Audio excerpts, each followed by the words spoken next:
자, 이제 우리 마태복음입니다. 188번째 시간입니다. 188번째 마태 10장 5절에서 6절. 오늘 예수님이 제자들을 세상으로 전도 파송 보내실 때에 명령하여 가라사대 했을 때 명령이라는 말, 우리가 앞에 두 번의 시간을 보았습니다. 그래서 오늘은 세 번째, 훈계를 위한 명령이다. 훈계의 의미가 들어있는 명령이다. 뭐 그런 뜻입니다. 마태오 10장 5절로 6절 우리 같이 봉독해 보도록 하겠습니다. 예수께서 이 12를 내어 보내시며 명하여 가라사대 이방인의 길로도 가지 말고 사마리아인의 고을로도 들어가지 말고 차라리 이스라엘 집에 잃어버린 양에게로 가라. 아멘. 자, 이렇게 해서 우리가 지난 시간 원문을 좀 봤죠. 파랑겔리아스 라고 하는 이 말의 원형이 이제 파랑겔로인데, 그래서 이 파랑겔로의 말이 첫째는 뭡니까? 군대 지휘자의 용어였다라고 하는 것입니다. 그래서 절대로 지휘자는 지는 전쟁에 자기 부하들을 내보낼 수가 없죠. 그래서 이기는 전쟁에 내보낸다라고 하는 것이고, 둘째는 도와주는, 그래서 돕는 배필로서 벗을 부르는 그런 단어였다라고 하는 것이고, 오늘은 세 번째로는 선생과 학자들, 선생이, 교수가, 또 학자들이 제자들에게 훈계할 때의 말입니다. 반드시 이것만은 좀 필요하겠다라는 그런 훈계할 때 쓰이는 단어입니다. 봅시다. 예수님은 제자들에게 스승이요 학자로서 그 제자들에게 이렇게 해야 한다라고 또는 저렇게 해야 한다라고 하는 길을 알려주시는 그러한 의미, 그런 식으로 이런 단어를 쓰게 되었습니다. 자, 잠언서 12장, 1장 2절로 6절에 보니까 이 잠언의 말씀이 왜 좋은가 하면 지혜와 훈계를 알게 한다. 그 다음에 지혜와 훈계를 알므로 인해서 명철의 말씀을 깨닫게 된다. 지혜로운 말을 얻게 된다. 여러분들이 지혜와 훈계를 알고 명철을 깨닫게 된다면 세상에 수많은 사람들이 있는데 그 사람들의 말, 그 언행에 의해서 저 사람이 어느 정도의 그 식견을 가지고 있는 사람이겠다라는 게 조금 판단한다는 게 좀 이상하지만 진단할 수 있을지 모르겠어요. 그 사람의 그 언행, 말솜씨에 의해서 저 사람은 어느 정도의 인격을 갖추고 있겠다라는 이런 것을 알게 된다. 이런 말입니다. 바로 이런 뜻이죠. 지혜와 훈계를 알게 하고 명철의 말씀을 깨닫게 하고, 또 이 말씀은 지혜롭게도 하고 의롭게도 하고 공평하게도 하고 편애하지 않는 그런 뜻입니다. 정직하게 그리고 마땅히 해야 할 일을 할 수 있는 것에 대해 훈계를 받게 한다. 뭐가? 이 잠언이라고 하는 것이죠. 그래서 어리석은 자는 슬기롭게 될 것이고, 이 말씀을 많이 읽으면, 많이 들으면, 많이 공부하면 말이죠. 그리고 젊은 자에게는, 청년들에게는 지식과 근신함을 주는 것이 된다. 성경을 많이 읽으면 왠지 모르게 여러분들의 마음속에, 여러분들은 느끼지 못하지만 여러분들의 지식이 커가는 것을 나중에 알게 됩니다. 자라는 그 순간에는 모르죠. 제가 제 자신의 어떤 자랑이 될 그런 어떤 결과이겠지만, 성경을 많이 읽지 않았다면, 또 성경 공부를 좀 해보지 않았더라면 지금 제가 책을 쓰고 있는데 책을 쓸 수가 없겠다라는 그런 생각을 많이 해요. 그래서 이런 말씀에 이런 부분에서 또 하나님께서 이런 부분 저런 부분까지 계속해서 알려주시고 이런 것들을 기록할 수 있도록 하시는 이런 어떤 그 은혜들이 있어요. 그래서 이러고 도대체 내가 성경 공부를 안 했으면 어떻게 해서 이 성경이 여기에 갖다 붙을 수 있을까? 이런 내용이 어떻게 여기에 갖다 붙일 수 있을까? 내가 성경 공부를 안 했으면 도저히 이러한 내용들을 내가 생각해낼 수 없을 수밖에 없지 않았겠나라는 그런 생각을 할 때가 무지 많아요. 그래서 지금은 이제 산상수훈을 다 끝내고 예수님의 그 종말론이 네 권인데, 두 번째 책이 한 한 20페이지 정도 되는 제가 이제 예전에 공부할 때 기록해 놓은 것이 한 20페이지 정도 되는데, 지금 제가 거기다가 살을 붙여 놓은 게 지금 한 70페이지가 넘어 한 80페이지 정도 됩니다. A4로 80페이지면 아직 다 끝나지 않은 조금 뭐 한 120페이지 정도 될 것 같아요. 다 끝나려면. 그럼 우리가 전자책으로 핸드폰에서 보면 한 300페이지 정도 나올 겁니다. 굉장히 분량이 많아지죠. 그래서 저도 이렇게 기록을 해놓고 보면, 야, 참 이런 내용이 왜 여기 가서 붙을까? 참 희한하게 참 이런 내용이 여기에 붙고 저기에 붙고 하는 그런 것들을 좀 많이 깨닫게 됩니다. 그게 뭐냐면 지식을 준다 이 말입니다. 그리고 하나님의 말씀은 자기 자신을 지켜주게 합니다. 물론 아직도 제 언행에 대해서는 좀 개차반인 모습이 없지 않아 있기는 하지만, 그러나 옛날의 모습에 비해서는 많이 좋아졌다, 뭐 이렇게 저 자신도 생각할 수 있을 정도로 좀 그래요. 그 다음에 지혜 있는 자는 듣고 학식이 더한다. 그리고 좀 똑똑한 자, 명철한 자는 또 모략을 얻을 것이다. 그래서 잠언과 우리 이제 쉽게 말하면 격언 같은 거죠. 그 다음에 속담 뭐 이런 거, 그 다음에 비유와 그리고 지혜 있는 자의 말과 그 오묘한 말을 깨달을 수 있다. 비밀스러운 말이죠. 오묘한 말은 비밀스러운 말이라고 할 수 있습니다. 바로 이러한 은혜가 이 말씀 속에 있습니다. 바로 이것이 뭡니까? 학자들, 교수가 제자들에게 해주고자 했던 그러한 의미의 말씀이 될 때 이 말입니다. 그래서 성경이 우리에게 주는 그 은혜가 잠언서 1장 2절에서 6절까지를 곰곰이 곱씹어 보면 굉장히 은혜가 될 수 있는 말이다라고 할 수 있겠죠. 자, 파랑겔로 명했다라고 하는 거, 자기의 생명을 바쳐서 꼭 전해주고자 하는 그런 사명의 의미를 가졌다. 교수가 이것만은 제자들에게 꼭 가르쳐주고 싶다라고 하는 것이죠.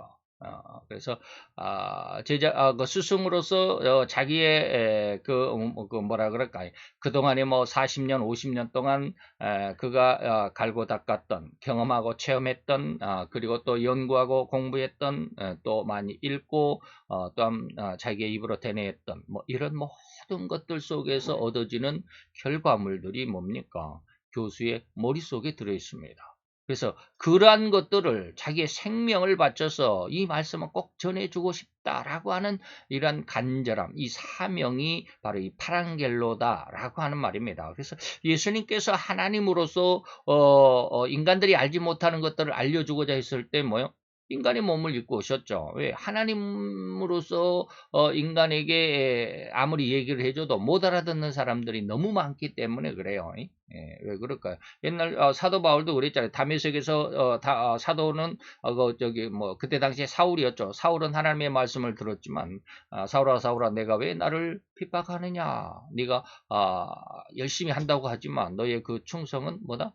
가시처를 뒷발질하는 것과 같다라고 이렇게 말을 했을 때, 주위에 있는 사람은 뭐 번개가 울었다, 뭐 천둥이 쳤다, 뭐 이렇게 들을 정도로 하나님의 말씀을 못 알아들어요.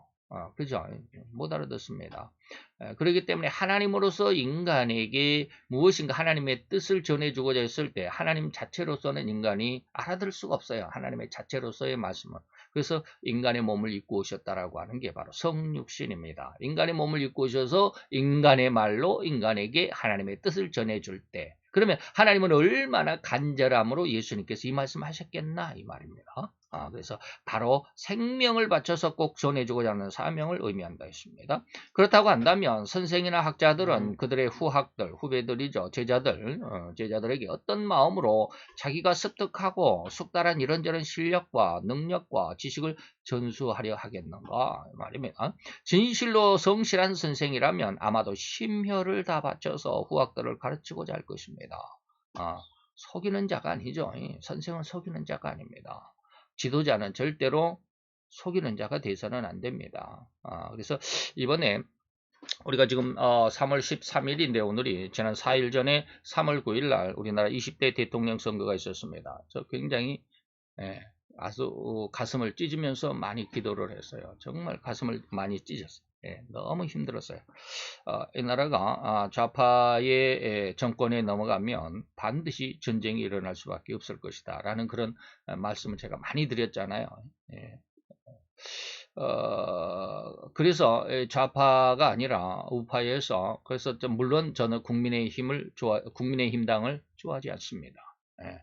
왜 하나님이 하신 말씀도 있고 그래서 예전에 제가 그 하나님의 하신 말씀을 제가 그 오해를 해가지고 박근혜 전 대통령의 탄핵에도 찬성했던 바 있는데 굉장히 후회를 많이 했어요. 한 1년쯤 후에 하나님께서 또 인도의 스바라지 목사님의 예언을 들으면서 굉장히 후회를 많이 했어요. 그래서 이제 그때부터 제가 좌파에 대해서 공부를 하게 됐고, 그래서 좌파가 무엇인지를 알게 됐고, 제가 출신이 전라도다 보니까 당연히 저는 민주당이었고, 그래서 그 민주당으로 인해서 그래서 김대중 대통령을 적극 지지했던 사람 중에 한 사람입니다. 그런데 이제 좌파에 대해서 공부를 하게 되고 공산주의에 대해서 조금 지금은 뭐 다 많이 공부했다라고는 할 수 없습니다. 입문 과정만 공부를 했습니다. 입문 과정만 공부를 하다 보니까 좌파가 무엇인 줄 알고 공산주의가 무엇인 줄 알고 그들의 사상과 그들의 그 뭐랄까 정책 노선이 무엇인 줄 알게 되니까 완전히 바뀌었습니다. 그러다 보니까 그런 상황 속에서 이제는 제가 전라도 출신이지만 민주당을 지지하지는 않습니다. 절대적으로 반대합니다. 그래서 이번에 그 우파가 되라고 하는 것은 물론 그것도 있었죠. 그런데 좌파가 정권을 잡으면 안 된다라는 간절함이 있었습니다. 그래서 아주 혹독하게 아주 혹독한 그런 기도를 많이 했어요. 그래서 물론 그 중에 이루어지지 않는 것이 있지만 솔직히 이번에 좌파 후보의 하나님 앞에 생명을 거둬가다 달라고까지 기도했어요. 근데 뭐 그런 거는 이루어지지 않죠. 아직 이루어지지 않습니다. 그런데 기가 막힌 것은 아주 박빙이었다고 그러잖아요. 여러분 그 뉴스를 봐서 알겠지만 초박빙이었습니다. 27만 표, 27만 표. 그러니까 48.6%에 47.8%, 0.6%, 0.7%, 0.7% 차이로 당선을 했죠. 근데 그날 제가 이제 뭐 피곤해서 잠을 자기도 했지만 새벽 3시에 잠을 깨가지고 확정이 될 때까지 유력하다라고 할 때부터 잠이 깨가지고 계속 지켜봤습니다. 그래서 당선이 확정됐다 해가지고 윤 당선인이 집에서 나오는 그 뉴스에 까지 보고 제가 출근을 했는데 그리고 나서 제 마음이 이상하더라고요. 야, 너무 정말 너무너무 아슬아슬하다. 왜 하나님이 이렇게 하셨을까? 라고 하는 것입니다. 하나님이 겨우 승리하게 하셨다. 겨우 승리하게 하셨다. 아주 조그맣게 겨우 승리하게 하셨다. 이유가 뭘까라는 것을 한번 생각해 봤어요. 근데 하나님이 알게 하신 거는 뭐냐면 교만하지 말아라. 교만하지 말아라. 그런 뜻이었다고 봐요. 근데 물론 이번에 부정선거가 많이 동영상에 올라와 있어요. 근데 원래는 이제 뭐라 그럴까 지지율에서 보면 최하 10% 차이가 날 거다라고 했는데 왜 이렇게 뭐라 그럴까요? 후보 단일화를 안철수 대표하고 후보 단일화를 했음에도 불구하고 안철수 대표의 7%의 표가 왜 윤석열에게 안 왔을까? 라는 걸 생각해 봤어요. 물론 그 중에서 한 30%는 이재명에게로 갔어요. 나머지 60%는 윤석열 후보에게 갔는데 나머지 10%는 또 가는 곳 없이 흩어졌고 그렇다고 하는데도 불구하고 그러면 60%, 7%에서 6, 7은 40이 한 4% 정도는 올라왔어야 되지 않나. 그러면 적어도 10%에서 15% 이상 차이는 났어야 되는데 차이가 안 나잖아요. 왜 그랬을까? 이게 모르겠어요. 저는 이제 뭐 거기에 대해서는 뭐 정확히 이제 뭐 확실한 것이 없죠. 그러나 이겼으니까 그런 게 이제 후속화가 되지 않습니다. 이겼으니까. 근데 저는 뭐냐면 이번에 분명히 부정선거가 있었다고 봅니다. 굉장히 부재자 투표에서부터 부정이 있었죠. 예, 부정이 있었는데 이번에 이들 그 좌파에서 아주 아슬아슬하게 이기자라는 어떤 계획을 했던 것 같아요. 이기자고 했는데 이 계획이 잘못된 거예요. 잘못된 거여서 다시 말하면 많이 부정을 많이 해야 되는데 적당히 하다 보니까 이게 확률이 실수가 나지 않았나. 왜 그런 것들이 있어요. 저도 그 황교안 전 총리죠. 황교안 전 총리가 그 유튜브에 한 나와서 그 부정선거 하는 것을 동영상으로 찍은 것도 있어요. 그래서 그거 몇 개를 지금 제가 다운받아 놨는데 바로 그런 부정선거가 없었다고는 할 수 없어요. 근데 그 부정선거를 저들이 저쪽에서 조금 실수한 것 같아. 조금만 이기려고 했는데 그게 계산이 잘못돼서 또 뭐 계산이 잘못됐겠지만 또 그것은 하나님의 그 은혜로 이렇게 한 것 같아요. 그래서 이런 걸 보면 참으로 우리들의 그 안타까운 모습들, 이 나라가 어떻게 가야 된다라고 하는 것들을 하나님께서 교만하지 말라라고 이렇게 하는데 그 중에 뭐가 있냐면 이 좌파에서는 제가 이제 자꾸 이런 이야기를 하는 것은 뭐냐면 좌파는 뭐요 우리 종교적인 표현으로는 회개가 없어요. 그러나 일반 사회적인 의미로서는 뭐 없어요? 반성이 없어요. 저들은 절대 반성하지 않습니다. 회개가 없어요. 져놓고 우리는 졌지만 이긴 것이다. 뭐 이렇게 이야기들을 하잖아요. 그래서 하나님께서 이 나라를 기독교인들 저뿐만 아니라 기독교인들이 무지무지 기도를 많이 하더라고요.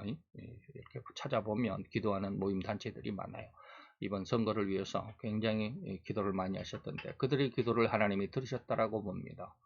그래서 이 나라를 하나님께서 조금은 기회를 주시지 않았나. 5년 앞으로 그래서 제 마음속에 그런 마음이 들었어요. 야, 겨우 이기게 하신 것은 교만하지 말라 그러면서 5년은 여유가 있다 하는 이런 느낌을 받았어요. 5년은 여유가 있다라고. 그래서 이제 그런 어떤 모습 안에서 보는데 제가 왜 이런 얘기를 하냐면 지도자가 성실하다면 심혈을 바쳐서 후학들을 가르치고자 합니다. 그런데 이게 흉악한 선생이라면 어떻게 할까요? 다 자기 욕심만을 위해서 후배들을 기르고 양성하지 않겠습니까? 그죠? 그래서 제가 지금 말씀드리고자 하는 것은 바로 그겁니다. 1번 후보가 지금 이제 뭐 거기에 뭐 당대표로 나온다라는 이런 말도 좀 있는데 심성으로 보면 절대로 이렇게 심혈을 다 바쳐서 후학들을 가르친다라는 것과는 정반대의 그런 가르침과 쉽게 말하면 자기 야망과 욕망을 위해서 앞으로 5년을 끌어가게 될 것이다 라고 하는 것이죠. 또 앞으로 2년 후에 그 국회의원 그 총선거가 있는데 이것조차도 지금 그렇게 갈 가능성이 많다라고 하는 겁니다. 그래서 제가 지금 여기에서 우리나라의 정치의 일면을 말씀드린 것은 뭐냐면 성실한 선생이냐 아니면 악한 선생이냐라는 것을 지금 구별드리기 위해서 이렇게 길게 말씀을 드렸습니다. 이제 넘어갑시다. 자, 성실한 선생이라면 대충 교육하는 시간을 보내고 월급이나 받으면 된다라는 그런 심성은 어때요? 결코 없다라는 것이죠. 그죠? 성실한 선생이면 그냥 대충 그냥 뭐 시간만 때우고 나는 월급만 받으면 되니까 라는 그러한 그런 마음은 가질 수가 없죠. 근데 악한 선생들은 뭐요? 그냥 이 시간들을 뭐요? 자기 욕망과 야망을 채우는 시간들로 보내게 될 것이다라는 것이죠. 그래서 예전의 선생들은 열심히 교육받지 않는 제자들에게 회초리를 가하면서까지 제자들의 능력, 제자들의 실력을 배양해야 한다라고 가르쳤던 그런 상황, 그런 옛날에 저희들의 그 교육, 중고등학교 교육도 그렇게 기억하고 있습니다. 근데 요즘에는 그렇게 하면 안 되죠. 뭐 회초리 한 대, 종아리 한 대 때렸다 그러면 당장 그 다음날 엄마가 그냥 그 학교에 찾아와가지고 그냥 막 선생님 멱살 잡고 네가 왜 우리 아들을 때려 막 이런 세상이 되어버렸으니 어떻게 이러한 교육 열심히 공부하지 않는 그런 제자들에게 회초리를 주겠냐 이 말이에요. 이제는 그렇게 못합니다. 그렇게 훌륭한 제자들을 양성하는 것이 선생된 자들의 사명이었기 때문에 그때는 그랬어요. 그러나 아쉽게도 잘못된 선생들이 이 종말의 시대에는 너무나도 많아졌습니다. 예수님조차도 이를 심히 유감스럽게 생각했던 것이 분명합니다. 근데 예수님 시대보다 2000년이 흐른 지금은 더 흉악하죠. 앞으로는 더 흉악해 갈 겁니다. 그래서 이번에 대선을 끝내고 나서 제가 방금 그랬잖아요. 야, 한숨은 제가 쉬었어요. 야, 5년은 조금 여유를 갖겠다. 5년을 통해서 앞으로 5년을 통해서 뭔가를 준비해야 되지 않나라는 그런 어떤 깊은 뭐라 그럴까요?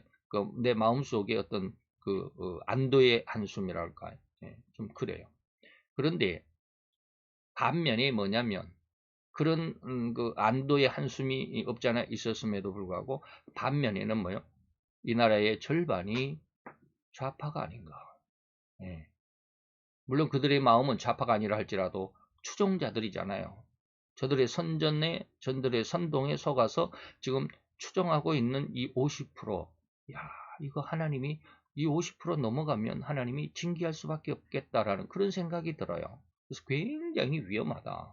그래서 앞으로의 5년은 조금 여유는 있지만 그러나 교만하지 말라라는 그런 뜻으로 제가 이번 대선의 결과를 하나님 앞에 조금 느낀 그리고 받은 바 은혜입니다. 자, 그래서 그러한 가짜 선생들, 곧 가짜 선지자들을 심히 조심해야 한다고 강력하게 경고해 주신 것을 우리 성도들은 결코 잊어서는 안 됩니다. 마태복음 24장 4절 5절입니다. 너희가 사람의 미혹을 받지 않도록 주의해라. 많은 사람이 내 이름으로 와서 이르되 내가 바로 그리스도야 라는 많은 사람을 또한 미혹하게 한다. 또 9절로 10절에 넘어가 보면 그때 사람들이 너희를 환란에 넘겨주겠으며 너희를 죽이리라. 뭡니까? 이건 전3년반입니다. 14절까지는 마태 24장 14절까지는 전3년반에 대한 환란의 시작대에 대한 예언입니다. 15절부터 28절까지가 후 3년 반에 대한 전무후무한 대환란의 그런 내용인데 지금 그 전에 이런 이야기를 하신 것입니다. 이런 때도 다시 말하면 완전한 세상이 흉악한 대환란 시대가 아님에도 불구하고 그래도 평화의 시대라고 하는 이 시대에 사람들이 너희를 환란에 넘겨주겠다. 예, 굉장히 우리가 경각심을 가져야 할 말입니다. 그래서 예수 믿는 사람들이 전 3년 반이라고 해도 평화의 시대라고 하지만 조심해야 할 것들이 너무 많습니다. 지금 제가 이 부분을 지금 원고를 지금 책을 집필하고 있는데 이런 내용들이 많아요. 그래서 다시 한번 생각해보고 다시 한번 고민해보고 다시 한번 기도해보고 진도가 설명이 잘 진도가 안 나가면 하루 이틀 그냥 막 머뭇거리면서 그 자리에 괜히 엉뚱한 짓 딴짓 하면서 고민하고 또 텔레비도 한번 보다가 그 속에서 뭔가를 좀 찾아보려고 애쓰고 세상에 한번 들여다보려고 애쓰고 그래서 저는 집에서 집회를 할 때는 텔레비를 항상 켜놓습니다. 세상에 뭘 하나 그러다 보니까 물론 진도는 잘 안 나가요. 근데 내 마음이 혼란하다는 뜻이에요. 그런 걸 보면 바로 그런 거예요. 그래서 바로 이때 대환란의 때가 아니지만 다시 말하면 평화의 시대지만 기독교인들이 엄청나게 큰 환란을 겪을 것이다 이 말입니다. 물론 후 3년 반 때는 더 큰 환란이지만 그때는 뭐 그냥 완전히 막 지금 이 시간 지금 제가 이렇게 설교하는 이러한 내용이라면 후 3년 반 때는 당장 즉결 처분입니다. 그렇게 될 거예요. 그래서 거짓 선지자들이 많이 일어나서 많은 사람을 미혹하게 한다. 참 우리가 아직은 접해보지 않아서 잘 모를 수도 있지만 참 저쪽 반대쪽에 있는 좌파 목사들의 모습들을 보면 가끔 가다가 한 번씩 저도 이제 인터넷을 통해서 한 번씩 떠들어 보는데 시간이 아깝기는 해요. 그런데 또 전혀 모르면 또 안 되니까 그래서 한 번씩 이렇게 떠들어 보는데 참 답답하더라고요. 지금 전 3년 반 때도 거짓 선지자가 많이 일어나서 많은 사람을 미혹하게 하는데 앞으로 후 3년 반 때는 이 사람들이 미혹하는 게 아니라 많은 성도를 죽이게 될 겁니다. 여기서는 미혹이라고 그랬지만 바로 이렇습니다. 온통 세상은 오로지 자기의 욕망과 야망과 욕심을 채우기 위해서 곁에 있는 사람들을 자기의 그 욕망을 채우는 재료로 도구로 사용할 뿐이더라 이 말입니다. 아까 제가 우리나라의 지금 대선의 결과에 대해서 좌파에 대한 이야기를 쭉 해왔는데 바로 이런 뜻입니다. 성실한 교수는 생명을 바쳐서 자기가 정말로 그동안 4, 50년 동안 열심히 갈고 닦았던 그 실력을 제자들에게 알려주고 넘겨주고 전수해주고 하지만 악한 지도자들은 뭐요? 곁에 있는 사람을 자기의 욕망을 채우는 재료로만 삼아 그들을 이용해 가지고 자기의 야망을 달성하려고 한다 이 말이야. 그리고는 나중에 자기가 이제 성공하게 되면 토사구팽이죠. 이를 우리는 일명 토사구팽이라고 합니다. 토사구팽이 뭘까요? 사냥이 끝나면 그 사냥개조차 잡아먹는다라는 말입니다. 이 구자가 이 토끼를 사냥하고 나면 토끼를 사냥할 때 썼던 이 구자가 개구자입니다. 사냥개를 그 토끼를 사냥한데 사냥개를 이제 풀어가지고 사냥개의 도움으로 토끼를 잡았지만 사냥이 끝나고 나면 그 개조차 잡아먹는다 이 말입니다. 이게 토사구팽이다. 이게 쉽게 말하면 일이 끝나면 뒤통수 친다 이 말입니다. 이런 상황이라고 비유할 수 있습니다. 실컷 이용만 당하고 결국에는 대접도 못 받고 내 쫓김을 당한다라는 의미가 아니겠는가 이 말입니다. 우리는 지금도 해결되지 않고 있는 성남시의 대장동 사건의 의혹을 지켜보면서 지금까지 몇몇 사람들이 극단적인 선택의 길로 들어가 버린 것을 봤습니다. 기가 막히죠. 이 뉴스를 보고 처음에는 잘 몰랐어요. 근데 2사람이 죽었다? 3사람이 죽었다? 지금 4명인가 아마 죽었을 거예요. 이 대장동의 아주 핵심 인물들, 그 대장동을 풀 수 있는 비밀을 쥐고 있는 핵심 인물들이 정확히는 제가 3사람으로 기억하고 있는데 이번에 이 여관에서 한 사람 그 죽은 사람 4번째인가 그 사람이 3번째인지 모르겠어요. 3명인가 4명인가 아주 연달아 죽음을 맞이했죠. 기가 막혀 왜 그 사람들만 그럴까? 참 희한하죠. 그래서요. 이 극단적인 선택의 길로 들어가 버렸습니다. 어쩌면 그들이 이번 이런 잘못된 일들을 주관했다라는 것을 주관한 것 같은 일을 한 것 같지만 정작 그들은 너무나도 크나큰 누명들이 더 씌워지는 것을 견뎌낼 수 없을지도 모르겠습니다. 그래서 아마 마지막 사람들은 사인이 뭐라고 그랬어요? 심장 파열인가? 그랬어요. 예, 좌우지간 그냥 지병은 없었는데 그런 그 병명이 나온 걸 보면 사인이 나온 걸 보면 아주 엄청난 스트레스를 받았을 것이다 라고 하는 그런 그 멘트들이 있었죠. 아마 이럴 것입니다. 물론 전혀 이런 의미와는 다르게 음모론이다. 누군가가 살해했을 것이다라는 음모론이 없지는 않아요. 있어요. 그래서 저는 이 음모론을 좀 조사해 보면 좋겠다라는 그런 생각을 가지고 있습니다. 사도 베드로조차도 이러한 주님의 의도를 다시 한번 우리에게 경각하게 해주고 주의하라고 경각심을 갖도록 하기 위해서 이렇게 그렇게 베드로후서 2장 1절에 말했습니다.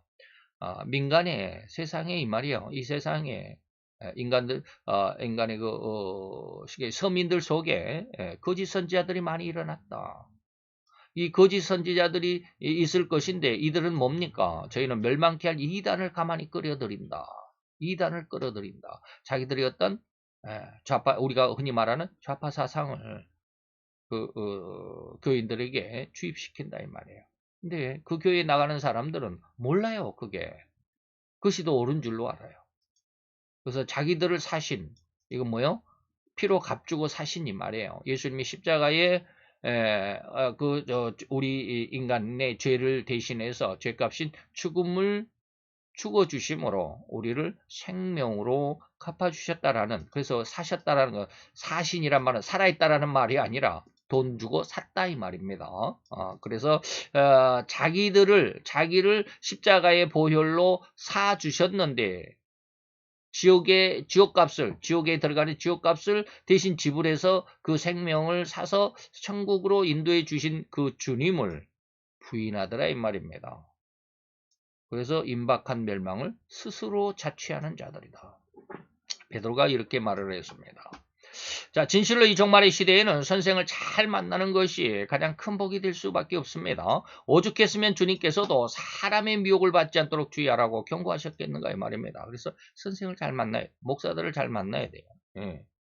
그만큼 참된 선생을 만든다는 것이 어려운 시대를 만났다라고 해야만 할 것입니다. 올바른 사상을 가진 사람들이 거의 많지를 않아요. 전부 자기 어떤 주장, 세상적인 어떤 우리가 흔히 말하는 기복적인 이런 것들만을 얘기를 하지 하나님의 뜻이 무엇인 줄을 풍간에 내지 못하는 이런 시대가 되어버린 것 같아요. 진정한 신자가 되기를 원한다면, 진실로 가장 올바른 성도로 성장하기를 바란다면 그는 더욱 이런 가장 훌륭한 선생을 만날 수 있기를 더욱 기도해야만 할 것입니다. 그죠? 생명을 바쳐서 무언가 생명이 될 수 있는 길을 알려주는 것이 좋지 않나. 그래서 저는 이제 집에 있을 때는 텔레비를 많이 본다고 그랬는데, 텔레비를 이렇게 쭉 보면 세상의 흐름을 읽을 수 있어요. 근데 여러분들은 텔레비를 보면서 뭘 느끼는지 모르지만, 그래서 텔레비 속에서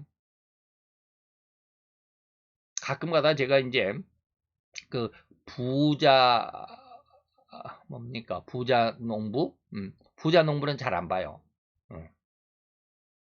부자라는 말이 들어가가지고 잘 안 보는데, 그냥 나는 농부다라는 이 프로는 봐요. 나는 농부다라는 프로는 보는데, 부자 농부, 서민갑부 뭐 이런 거는 잘 안 봐요. 근데 가끔 가다가 그 프로들을 이렇게 그냥 볼 거 없으면 그거 한번 틀어보는데, 전부 부자 되기를 원하잖아요. 자녀들을 그렇게 키우잖아요. 그런 걸 좀 보면서 굉장히 안타까워요. 예전에는 저희 스승 목사님이 이런 말을 할 때는 제가 제 마음에 이런 걸 느끼지를 못했어요. 근데 요즘엔 제가 그걸 느껴요. 다시 말하면 아빠가 분농해가지고 농사를 지어가지고 부자가 됐다. 뭐 1년에 뭐 10억 이상씩 그 소출을 낸다. 근데 그렇게 하면 그 자녀들을 그렇게 기르잖아요. 그 상황에 맞게, 그 재정에 맞게 키우잖아요. 근데 그 상황에 맞게, 그 재정에 맞게 아이들을 키워가는 그 모습이 잠깐씩 비추거든요. 그 프로그램 내용 안에 보면 굉장히 마음이 아파요. 왜 마음이 아플까? 야, 저 아빠는 자기 자식들에게 죽음의 길로 지금 내모는구나. 이게 보여요. 그냥 뭐 느껴져요. 그냥. 예전에는 못 느꼈어요. 근데 요즘 느껴져요. 그래서 굉장히 마음이 아파요. 예. 근데 세상 사람들은 그거를 몰라요.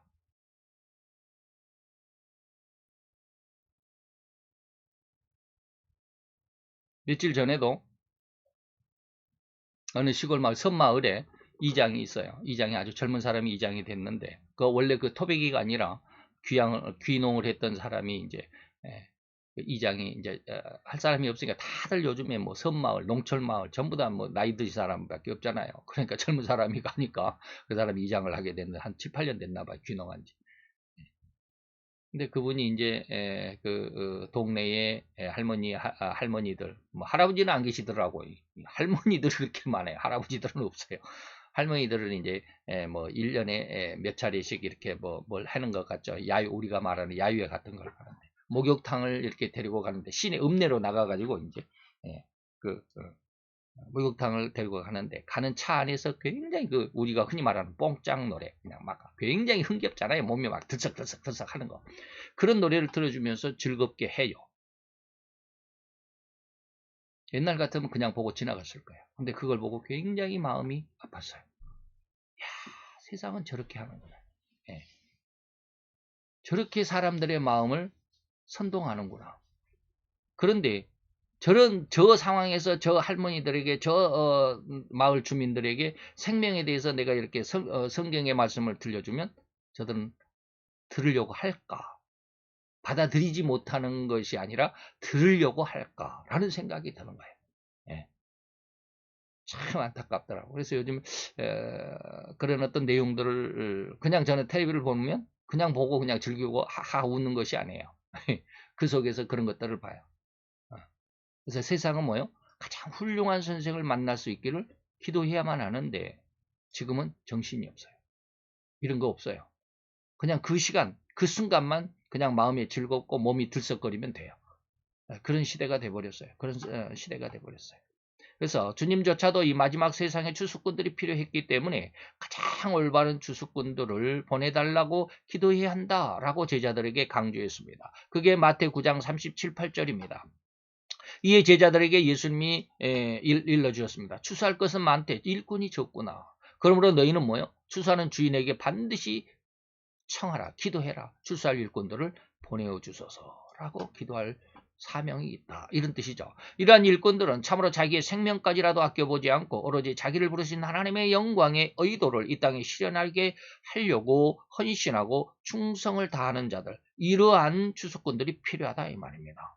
그래서 요한복음 7장 16절에서 18절까지 보니까 예수님께서 지금 이렇게 제자들에게 말하는 이 모든 말씀의 교훈은 내 것이 아니다 라고 말합니다. 나를 보내신 이의 것이다. 그러니까 하나님 아버지의 것이다. 그래서 보내심을 받은 자는 보낸 자, 다시 말하면 주인의 명령을 그대로 일러주어야 되죠. 그래서 이러한 사람이 하나님의 뜻을 행하려고 하면 이 교훈이 그가 무슨 말을 하는지 그 말의 의미가 하나님께로서 하나님의 뜻인지 아니면 자기 스스로의 어떤 영광을 얻으려고 하는 말인지를 분별할 수 있어야 한다라는 뜻입니다. 자기 스스로 말하는 자는 뭐예요? 자기 영광을 구하는 자죠. 이게 보내신 자가 없다 이 말입니다. 주인이 없다 이 말입니다. 그래서 보내신 이의 영광을 구하는 자는 참된 자다. 하나님의 영광을 구하는 자. 하나님이 백목사를 어떻게 보냈을까요? 성령의 은혜로 인해서 이 말이에요. 하나님이 백목사에게 그냥 야 너 백학용 목사야 너 세상에 가서 목사해라 이런 것 아닙니다.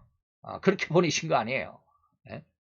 믿음을 갖게 하고 믿음 안에서 성경을 읽게 하고 성경을 깨닫게 하고 기도하게 하고 그 안에서 하나님의 뜻을 알게 하고 그 속에서 하나님의 뜻을 찾아서 열심히 더 나가게 하는 이것이 하나님의 보내시는 겁니다. 근데 이런 것들이 잘 없는 것 같아요. 예. 제가 어떻게 말을 해야 될는지 모르지만 어쨌든지 그렇습니다. 고로 이렇듯 정확하게 보내신 자가 있고 또 그의 보내심을 받은 자는 오로지 자기를 보내신 자의 진의만을 이 세상에 증거하고 그것을 위한 삶을 살아갈 뿐입니다. 이러한 자만이 오로지 불의하지 않는 자라고 주님께서 확언하여 주심이 아닌가 말입니다. 신자들은 절대로 이러한 자를 분별할 수 있어야만 합니다. 말로만 그럴싸하게 치장하여 온 세상에 가장 선한 사람인 것처럼 나타나지만 오로지 자기의 욕망과 야망을 위한 삶을 살아가는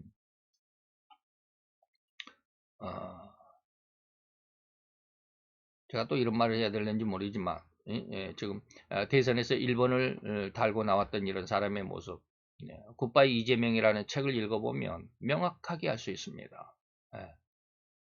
그럼 그 책을 왜 당신은 그 책을 믿습니까? 나는 그 책 안 믿습니다. 라고 이렇게 말하겠습니까? 그 책이 민주당에 의해서 법원에 고소가 된 적이 있습니다. 이 책을 판매 금지해달라. 근데 법원은 뭐라고 그랬어요? 기각을 했습니다. 안 된다 이 말입니다. 팔아라 그랬습니다. 왜 팔아라 그랬을까? 이것은 한 사람을 공격하기 위한 것이 아니라 모든 사람에게 알 권리다. 그 사람은 개인이 아니라 모든 사람의 수장으로서 시장으로서 이 말이에요. 모든 시민들의 수장으로서 그는 이런 것들을 시민들에게 알려줄 필요가 있다라고 판단을 했습니다. 그러니까 쉽게 말하면 굿바이 이재명이라는 책은 정확하다 이 말입니다. 예? 정확하다 이 말이에요. 그래서 제가 그 말을 그 책을 제가 책을 쓰는데 많이 인용을 했습니다. 예. 그래서 그럴싸하게 자기 자신을 말로만 그럴싸하게 치장합니다. 얼마나 위기에 강한 사람을 위기에 강하긴 하지. 예. 자기의 욕망을 위해서 주변에 있는 사람을 다 쳐내고 이런 것들 굉장히 있습니다. 그 양의 탈을 뒤집어 쓴 이리와 같은 자들에게 속아서 일생을 헌신하다가 토사구팽당하는 안타까운 인생이 되지 않도록 우리 스스로가 각별히 주의와 경계가 필요할 뿐입니다. 곧 이런 거짓 선생과 참된 선생을 구별할 방법은 오직 성경을 많이 읽어야만 합니다. 겸하여 기도도 많이 해야만 합니다. 계속하여 강조하고 또 강조해 드리는 것처럼 신자는 절대로 성경 읽는 것과 공부하는 것을 게을리해서는 안 됩니다. 기도하는 시간이 부족해서도 안 됩니다. 하나님께서 인정하실 수 있을 때까지 성경을 읽어야만 하고 공부해야만 하며 기도도 역시 많이 해야만 합니다. 하나님께서 야고보서 1장 12절에 이야기합니다. 시험을 참아라. 너에게 어려움이 와도 견뎌낼 수 있어야 된다. 예. 어려운 상황 속에 거기에 져버리면 절대로 앞으로 나가지 못합니다. 힘겹고 어렵더라도 참아낼 수 있는 인내가 필요하다. 이것이 옳다고 인정하심을 받으면, 합격점을 받으면 이 말이에요. 이 어려움 속에서 어려움을 견뎌내는데 합격점을 받으면 너에게 생명의 면류관을 줄 거야 라고 하시는 겁니다. 이 말씀 속에서 오늘 올바른 스승, 정말로 성실한 스승이 누군가, 아니면 악한 스승은 누군가 라고 하는 것을 구별할 수 있고, 성실한 스승의 그 아름다운 모습을 잘 한번 새겨보시고 그런 사람을 찾는데 그 은혜 가운데 있기를 원하는 간절함이 우리 모든 성도들에게 있기를 축원해 봅니다. 기도합시다. 할렐루야. 주님, 오늘도 여호와의 귀한 사랑과 은총을 감사드리나이다.